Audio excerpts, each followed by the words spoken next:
नहमदु व नुसल्ली अला रसूलिही करीम अम्मा बाद। अस्सलामु अलैकुम व रहमतुल्लाहि बरकातुहू। बड़ौदा के बड़े दिल वालों लोगों और यहाँ पे बैठे हुए चीफ गेस्ट, मैं डॉक्टर रोशन शेख मुंबई से आई हूँ।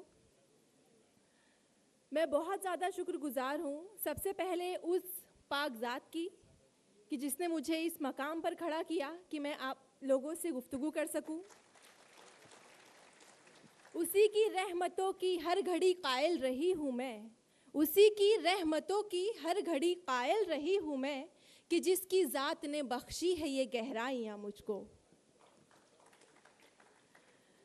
मैं बहुत छोटा सा अपना तारुफ दूंगी, जैसे कि सर ने नहीं बताया मेरे बारे में। मैं डॉक्टर रोशन शेख 2008 में मैंने अपना एसएससी कंप्लीट किया 92% से, और मेरा बचपन का दीरीने ख्वाब था कि मैं डॉक्टर बनकर लोगों की खिदमत करूं। मेरा जो फाइनेंशियली बैकग्राउंड था, मेरे अब्बू सब्ज़ी तरकारी बेचते हैं और मैं काफ़ी मिडिल क्लास फैमिली से बिलोंग करती हूं। तो वहाँ से ख्वाब था मेरा कि मुझे डॉक्टर बनना है और डॉक्टर बनकर लोगों की खिदमत करना है और फैमिली को सपोर्ट करना है। 2008 जब मैंने अपना एसएससी कंप्लीट किया, मैंने 11th स्टैंडर्ड में एडमिशन लिया। आफ्टर टेकिंग एडमिशन मेरा फर्स्ट ट्राइमेस्टर था, फर्स्ट सेमेस्टर एग्ज़ाम था मेरा, और उस वक्त मैं अपने घर से कॉलेज रोज़ाना मुंबई लोकल ट्रेन से ट्रैवल करती थी। आप में से काफ़ी लोगों को पता होगा मुंबई की लोकल ट्रेन्स काफ़ी ओवर क्राउडेड होती हैं ड्यूरिंग रश आवर। 7 अक्टूबर 2008 ये दिन था जो मेरे लिए नॉर्मल था सुबह से, लेकिन जब मैंने ट्रेन अपने कॉलेज से घर के लिए ली, उस वक्त एक लम्हा आया मेरी ज़िंदगी में कि मैं चलती हुई ट्रेन से नीचे गिर गई। और उस चलती हुई ट्रेन में एक लम्हे में मैं बस अपनी सीट से उठकर डोर तक आई, बिकॉज नेक्स्ट स्टेशन मेरा था। और उसी एक लम्हे में, दूसरे लम्हे में मैंने अपने आप को देखा कि जिस ट्रेन में मैं सवार थी वही ट्रेन मेरे आँखों के ऊपर से इतनी नज़दीके से बहुत तेज़ी से जा रही है। मैंने सोचा नहीं, मैं ख्वाब देख रही हूँ, ये मेरे साथ नहीं हो सकता है। लेकिन वो पूरी ट्रेन, मैं पहले कोच में सवार थी, पूरे 12 डब्बे की ट्रेन मेरे दोनों पैरों को कुचलते हुए चली गई और काफ़ी दूर जाकर रुकी। और मुझे एहसास हुआ कि नहीं, मेरे दोनों पैर कट चुके हैं और वो दोनों पैर उस ट्रेन की चलते हुए टायर्स में कुचले गए। उस वक्त अल्लाह का लाख लाख शुक्र है कि मैं कॉन्शियस थी। मेरे पास सेल फ़ोन नहीं था, मैंने अपने घर वालों को इन्फॉर्म करना था कि मैं इस हालत में पड़ी हूँ विथ हैवी ब्लीड। और उस वक्त मुझे अंदाज़ा हो गया था कि मेरा जो राइट लेग है वो अबाउ नहीं कट चुका है और लेफ़्ट लेग भी कट चुका है। तो उस वक्त मैं तकरीबन आधे घंटे रेलवे ट्रैक पर पड़ी रही, ब्लीडिंग के साथ में। किसी ने मेरी हेल्प नहीं की क्योंकि लोगों को पुलिस का डर था। आधे घंटे बाद मुझे रेलवे हेल्प मिलती है, मुझे गवर्नमेंट हॉस्पिटल लेकर जाया जाता है। और जिस गवर्नमेंट हॉस्पिटल में मुझे एडमिट किया जाता है, वहाँ भी अल्लाह की एक मसलियत होती है कि वहाँ पे ऑपरेशन स्ट्राइक होता है और मुझे ट्रीटमेंट नहीं मिलता। सुबह एक्सीडेंट होता है मेरा और शाम तक मैं उसी हालत में पड़ी रहती हूँ विथ सुपरफिशियल ड्रेसिंग बस। और फिर शाम में जब मेरे घर वाले मुझे प्राइवेट हॉस्पिटल शिफ्ट करते हैं, वहाँ मुझे इलाज मिलता है। और वहाँ मुझे एक बहुत अल्लाह के नेक बंदे मिलते हैं, डॉक्टर संजय कंथारिया। उन्होंने मेरा इलाज किया और मैं तकरीबन 2 महीने एडमिट रही। उस 2 महीने में आप सोचिए, 16 साल की बच्ची जिसका एक लम्हे में दोनों पैर छिन गए हों, उसके जहन पर क्या बीत रही होगी। और जो लोग इयादत को आते थे वो हमदर्दी के लपेटे में कुछ ऐसे अल्फाज बोलते थे मुझे जो मेरे दिल को छलनी कर देते थे कि मुस्लिम समाज से ताल्लुक़ रखती है, 16 साल की बच्ची है, 2 पैर कट गए हैं, सारी ज़िंदगी माँ बाप के ऊपर बोझ बनकर रहेगी।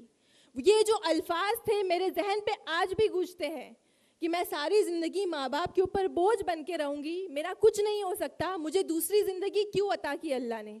वो जो 2 महीने थे मेरे दर्द की शिद्दत से पूरा हॉस्पिटल का गूंजता था, लेकिन मैं बहुत शिकवा गुजार थी अल्लाह से कि अल्लाह ने मुझे वो दूसरी ज़िंदगी क्यों अता की। उस ट्रेन एक्सीडेंट में मैं कोमे में जा सकती थी, मैं इतनी ज़िंदगी हार सकती थी, लेकिन जो दूसरी ज़िंदगी अता की, मेरी जो यहाँ पे अम्मी बैठी हुई हैं, मेरी फैमिली ने मुझे काफ़ी सपोर्ट किया, डॉक्टर ने सपोर्ट किया, मेरे स्कूल और असातिज़ा ने। इन तमाम लोगों ने मुझे मोटिवेट किया। मेरी अम्मी के चंद अल्फाज हैं जो मैं आप सब लोगों को कहना चाहूँगी। उन्होंने बस एक बात कही, आप सोचिए, एक माँ है, उसकी 16 साल की बच्ची के 2 पैर छिन गए, लेकिन वो अल्लाह से शिकवा नहीं कर रही है, वो अपनी बच्ची के सामने रो नहीं रही है, वो टसवे नहीं बहा रही है, वो बस चंद अल्फाज अपनी बच्ची को बोल रही है कि बेटा अल्लाह की ज़ात पर यकीन रखो, अल्लाह ने ज़रूर तुम्हारे लिए कुछ अच्छा रखा होगा। जो आप हम इंसान हैं, अशरफुल मखलूकात भले ही हैं, लेकिन हम फ्यूचर नहीं देख सकते। अल्लाह ने फ्यूचर में ज़रूर कुछ बड़ा रखा है मेरी बच्ची, बस अल्लाह पर यकीन और भरोसा रखो और अपनी मेहनत जारी रखो। अल्लाह ने आपको डिसेबल किया है, लेकिन इतना नहीं किया कि आप मेंटली डिसेबल नहीं हुई हो। आपके पास दिमाग है, जहन है, आप उसको यूज़ करो, इंशाअल्लाह आप बहुत कामयाबी पाओगी। बस ये अल्फाज थे मेरी अम्मी के, जिन्हें मैंने दुपट्टे में बांधा और बस मेहनत पे लग गई। और मेरे जो डॉक्टर हैं उन्होंने मुझे नई उम्मीद दिलाई, बेटा तेरे 2 पैर गए, लेकिन इंशाल्लाह एक दिन तू इस तरह चलेगी कि लोग तुझे देख के ताजुब करेंगे कि तेरे 2 पैर नहीं गए हैं, तू एकदम नॉर्मल है।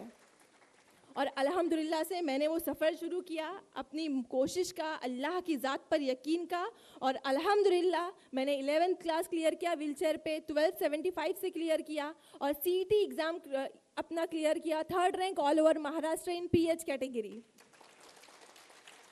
वो दिन बहुत ही खुशियों का दिन था मेरे लिए, क्योंकि मेरा दीरीना ख्वाब पूरे होना जा रहा था। बस एक कदम दूर थी मैं, लेकिन वहाँ भी एक आजमाइश आई कि एक क्राइटेरिया है इन मेडिकल एसोसिएशन की, आप 40 to 70% डिसेबल हो तो ही आप मेडिकल के लिए अहल हो। मैं 89% डिसेबल हूँ, बिकॉज मेरे दोनों लोअर लिम्ब नहीं है, एम्प्यूटेड हूँ, तो इसलिए मैं 89% डिसेबल हूँ। मोर देन 70% डिसेबल होने की वजह से मुझे मेडिकल में एडमिशन डिनाई किया गया। ये 2011 की बात है, और 2011 में मुझे डॉक्टर संजय कंथारिया ने एक नई राह दिखाई कि बेटा आपके पास आखिरी राह है, आप बॉम्बे हाई कोर्ट जाओ।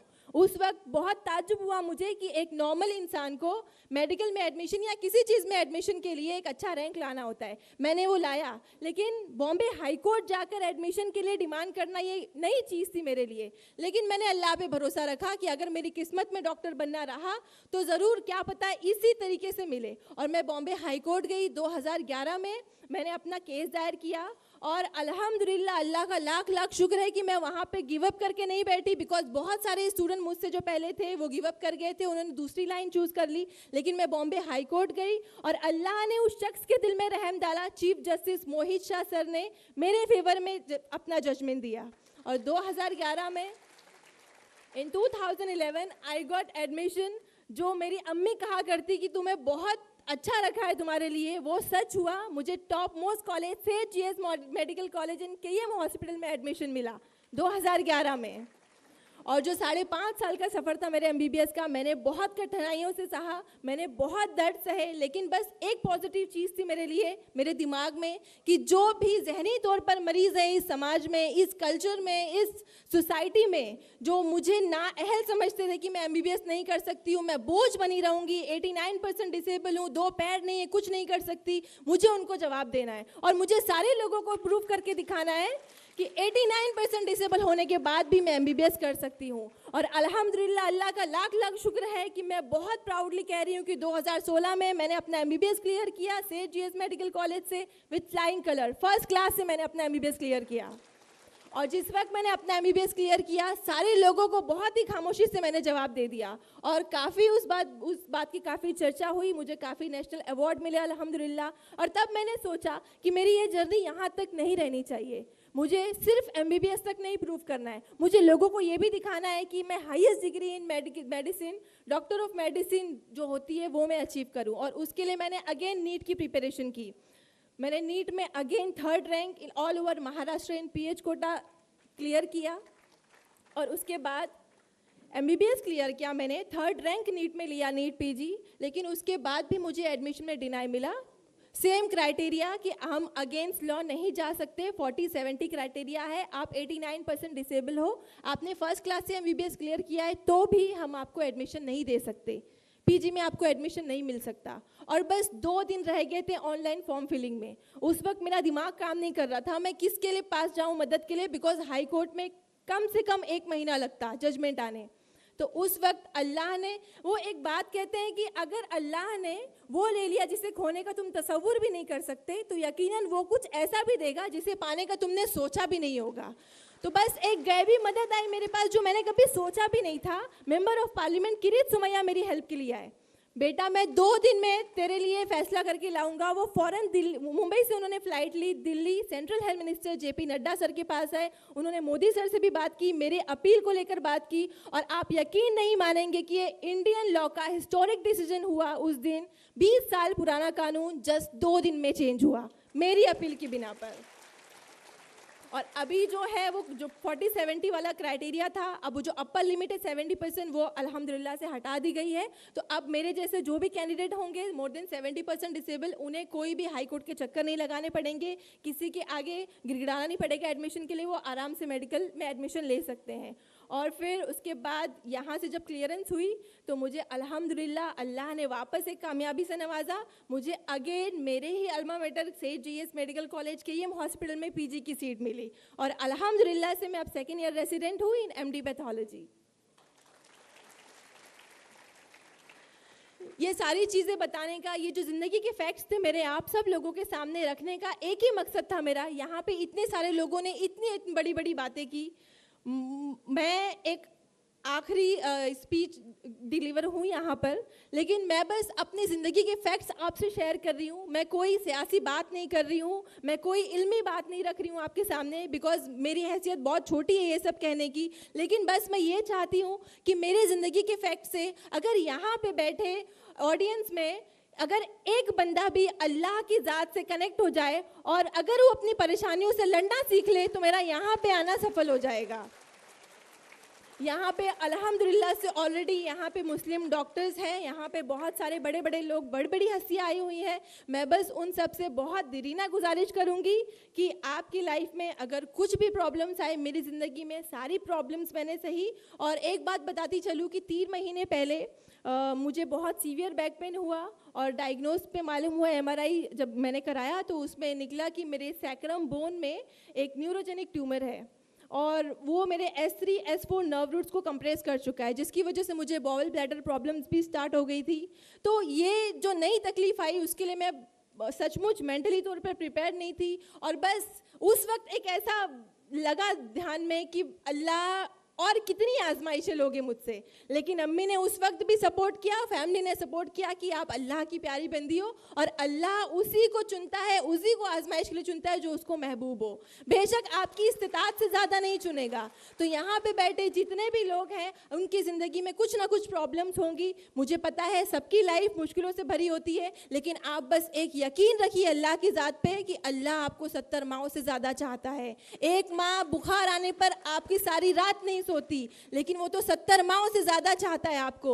इतनी परेशानियों में, इतने दर्द में कैसे छोड़ेगा। मैंने दिन रात रो रो कर गुजारे, लेकिन अल्लाह पर यकीन नहीं डगमगाया। मेरी माँ की उस अल्फाज ने कि अल्लाह पर भरोसा रखो, बेशक आगे बहुत कुछ अच्छा है आपके लिए। और अल्हम्दुलिल्लाह से वो ट्यूमर मेरा रिमूव हुआ, मेरी सर्जरी हुई, मैं 2 महीने बेड रिडन थी, लास्ट मंथ मैंने ज्वाइन किया। अल्हम्दुलिल्लाह से अगेन मैं आपके सामने एज अ डॉक्टर होके मुखातिब हो रही हूँ। अल्लाह की बहुत बड़ी कामयाबी है और बहुत बड़ा एहसान है मेरे ऊपर कि अल्लाह ने मुझे इतनी सारी आजमाइशों के लिए चुना। और मैं बस आपसे एक रिक्वेस्ट करूंगी कि आप लोग अपनी ज़िंदगी में आने वाली परेशानियों से मत लड़ें, मत डरें, और उनसे लड़ना सीखिए और अल्लाह की ज़ात पर यकीन रखना सीखिए। क्योंकि अगर 16 साल की उम्र में 10 साल पहले मैंने गिव अप कर दिया होता कि मेरे 2 पैर नहीं हैं, मैं करवट नहीं ले पा रही हूँ, तो मैं आज यहाँ पे नहीं होती। मैंने गिव अप नहीं किया, अल्लाह की ज़ात पर यकीन रखा जिसकी बिना पे मैं यहाँ पे हूँ। और बस एक अशार मैं बोलना चाहूँगी हमारे मुस्लिम लोगों के लिए और यहाँ पर बैठे तमाम लोग जो नौजवान आए हैं उन सब के लिए। दस्ते मेहनत से बना तू भी कोई नक्श अजीम। यहाँ पर जितने लोग बड़ी बड़ी हस्तियाँ आई हैं, आपसे मुखातिब हुई हैं, आप सब लोगों को एक ख्वाहिश हो रही होगी कि काश हम भी ऐसे होते, काश हमारे फैमिली में भी कोई ऐसा मेंबर होता। तो मैं बस आप लोगों से ये बोल रही हूँ कि दस्ते मेहनत से बना तू भी कोई नक्श अजीम, चश्मे हैरत से किसी महल की तामीर ना देख, देख जिंदा से परे रंग चमन जोश बहार, रक्स करना है तो फिर पाँव की जंजीर ना देख।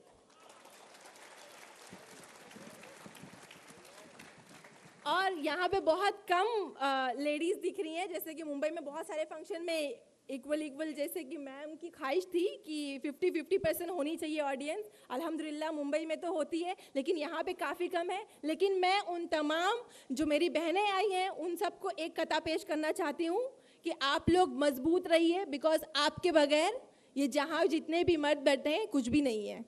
आपकी वजह से वो हैं, और आप अगर उनकी ज़िंदगी से निकल जाएं तो वो कुछ नहीं कर सकते, यकीन मानिए, क्योंकि ये शेर आपकी शख्सियत की अक्कासी कर रहा है। इंसान के किरदार की मेमार है औरत, इंसान के किरदार की मेमार है औरत, इखलास व मुरव्वत की तरहदार है औरत। ये माना रहम दिल है, नर्म खूं है, सनफ़े नाजुक है। ये माना रहम दिल है, नर्म खूं है, सनफ़े नाजुक है, मगर जब वक्त पड़ जाए तो एक तलवार है औरत। आखिर में बहुत तहे दिल से शुक्रिया ज़ुबैर सर का और मुस्लिम एसोसिएशन का कि उन्होंने मुझे इस काबिल समझा कि मेरी यहाँ हौसला अफजाई की। मैं बहुत ज़्यादा शुक्रगुजार हूँ अल्लाह ताला की और तमाम लोगों की। अस्सलाम वालेकुम व रहमतुल्लाहि व बरकातहू।